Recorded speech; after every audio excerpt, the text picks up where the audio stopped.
지금도 충분히 행복한데 지금보다 더 열심히 살아야 할 이유가 있으신가요? 안녕하세요. 성장의 첫걸음 슈스구입니다. 이번 영상은 지금까지 이래서 부자가 되지 못했구나를 깨닫게 된 이야기를 통해 이번 영상을 보는 분들도 저와 함께 자신이 부자가 되지 못했던 이유를 찾아서 삶의 목표를 뚜렷하게 만들고 에너지가 생기셔서 저랑 같이 열심히 꿈을 쫓아가는 삶을 살아가기를 바라는 마음을 담았습니다. 함께 가시죠. 먼저 제가 부자가 되지 못했던 이유는 부모님이었어요. 정확히 말하면 부모님의 교육 방식이죠. 부모님은 당연히 부자가 아니었기 때문에 부자가 되는 방법을 모르셨고 자식인 저에게도 알려주지 못하셨죠. 대신 행복하게 사는 법을 알려주셨어요. 덕분에 저는 지금까지의 삶이 불행하다고 느꼈던 적이 없었거든요. 이런 삶이 나쁘다고 이야기하는 게 아니에요. 저는 태어나서 한 번도 후회를 한 적이 없으니까요. 근데 작년에 처음으로 과거에 대한 아쉬움을 느꼈어요. 대학교 다닐 때 알바 좀 제대로 해서 돈을 벌걸 이라고 말이죠. 평생을 후회 없이 살아온 인생이었는데 갑자기 왜 후회가 생기지? 라는 의문이 들었어요. 곰곰이 생각해봤거든요.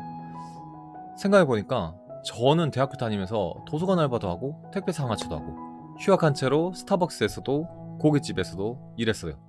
이게 돈을 벌었는데 왜 그때 더 벌거리라는 후회가 생겼지? 그러다 문득 그 말이 떠오르더라고요. 과거에 대한 후회와 아쉬움은 현재가 만족스럽지 못하다는 증거이다. 아, 지금 내가 돈이 부족해서 결핍을 느끼는구나. 저는 과거에는 일주일에 특식으로나 먹던 치킨을 매일 먹을 수 있는 소득이 생겼는데도 집을 살 돈은 없었고 파인다이닝을 가거나 쉬는 날 호텔에서 휴식을 즐길 여유는 없었죠. 그러다 일이 하나 터집니다. 제 최대 클라이언트 분이 다른 업체로 떠나게 된 거죠. 3개월치 비상금은 모아둬서 당장은 괜찮은데 3개월 후부터는 말 그대로 발등에 불이 떨어지는 상황이었죠. 돈이 급하게 된 상황인 거죠. 인생의 위기가 될지도 모르는 상황에서 이것저것 여러 가지 일을 하던 와중에 접을 건 접고 남길 건 남기자라고 하면서 집중하기로 했어요. 그리고 자기계발 유튜브를 보다가 자청님을 봤거든요.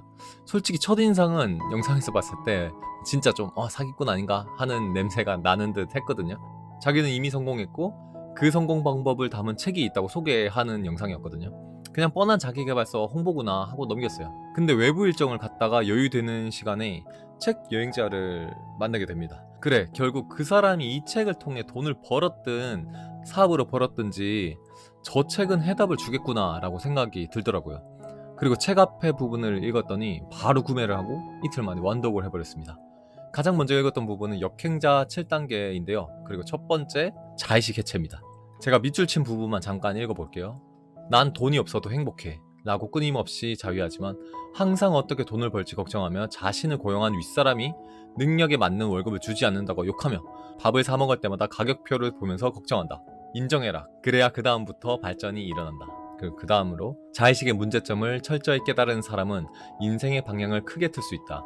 본능이 시키는 대로 살지 않고 살아야 하는 대로 살게 되기 때문이다. 자의식이 굳어진 이들을 자의식 좀비라고 부른다. 자의식으로 똘똘 뭉쳐 곤대가 되어버리고 자위만 하며 모든 정보를 튕겨내버린다.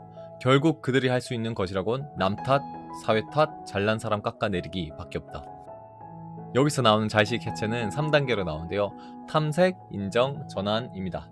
탐색은 자신의 기분 변화 등을 잘 관찰하고 이 기분이 어디에서 오는지 확인하는 단계. 인정은 기분 변화의 이유를 객관적으로 잘 살펴보고 현재 자신의 처지와 비교해서 인정할 것은 순순히 인정하는 단계. 마지막 3단계 전환은 인정을 통해 열등감을 해소하고 이걸 변화의 계기로 삼기 위한 액션 플랜을 만드는 단계라고 합니다. 아까 제가 대학교 때 돈 좀 벌걸 이라고 태어나서 처음 후회했다고 했었죠. 그게 바로 탐색 단계였더라고요. 그리고 대학교 때도 돈은 벌고 있었는 것을 깨닫고 지금 돈이 없어서 만족하지 못하구나를 받아들인 게 자의식 해체 2단계인 인정이더라고요. 마지막으로는 이것을 그대로 받아들이니 앞으로 해야 할 일, 필요한 것들이 보이더라고요. 지금 돈이 여유롭지 못하기 때문에 하고 싶은 일만 하며 살 수 없구나. 돈을 벌어야겠다 라고 말이죠. 근데 여기서 문제점이 하나 더 떠오르더라고요. 나는 태어나서 부자가 되기 싫다고 한 적이 없는데 왜 이제서야 돈을 제대로 벌어야겠다고 생각하게 된 걸까? 어릴 때 한 달에 한 번만 치킨이나 피자를 먹어도 일주일 내내 한 가지 반찬만 먹어도 행복했어요. 당시에는 가난한 집안이라는 생각을 못했는데 지금 되돌아보니까 가난한 집안이었더라고요. 부모님이 그렇게 느끼지 않도록 엄청 많은 노력을 해주셨다는 걸 이제 알게 된 거죠. 부모님은 그때도 그랬고 요즘도 같은 이야기를 하세요. 맛있는 거 먹고 건강한 게 최고야. 저는 그런 가정에서 자랐으니 당연히 잘 먹고 건강한 게 인생의 최고 목적이었죠. 돈을 아끼는 방법들을 고민하는 모습은 봤어도 돈을 많이 벌기 위한 방법을 찾는 모습은 본 적이 없었던 거죠. 저는 그렇게 항상 현재에 만족하는 삶을 살아왔구나를 알게 됐어요. 제가 운영하는 독서 모임에 오신 분들과도 이런 얘기를 했었는데 다들 같은 이야기를 하더라고요. 잘 먹고 건강하게만 살면 된다라는 부모님의 밑에서 자랐다고요. 대부분 사람들이 이러한 삶을 살고 있을 거라 생각해요. 왜냐하면 그게 일반적이고 평균적인 삶이니까요. 다들 힘든 점이 있더라도 지금의 삶이 만족스럽다고 생각하니까 지금까지와 똑같은 삶을 그대로 받아들이고 살아갈 거예요. 나만 힘든 것도 아니고 옆에 얘도 힘들고 쟤도 힘드네. 아, 힘든 게 당연하구나. 무슨 느낌인지 아시겠죠? 나만 망하면 망한 줄 알지만 모두가 망하면 아, 세상이 원래 그런가 보다 하잖아요. 근데 저는 이제 그것도 안 된다는 걸 알게 된 것 같아요. 나는 부자가 되고 싶다는 허상을 쫓고 있었던 거죠. 주변에 부자가 되고 싶다고 하는 사람 많아요. 근데 그 사람들은 부자가 아니고 평범한 삶을 살아요.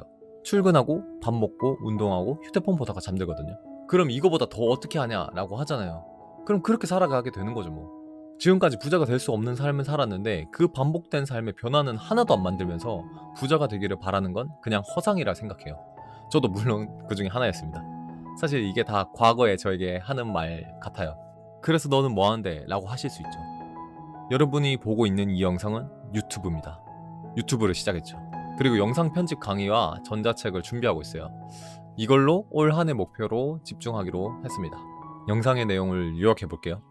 잘 먹고 잘 살면 되지 라는 마인드는 행복한 삶을 살게 해줘요. 대신에 행복한 삶을 살고 있다면 어딘가의 부족함을 무시하게 되죠. 못 보게 되는 거죠. 삶이 이미 행복으로 가득 차 있다고 느끼는데 삶을 바꾸려고 할까요? 부자가 되고 싶다면 지금 나의 삶이 100% 만족스러운지 관찰해보세요.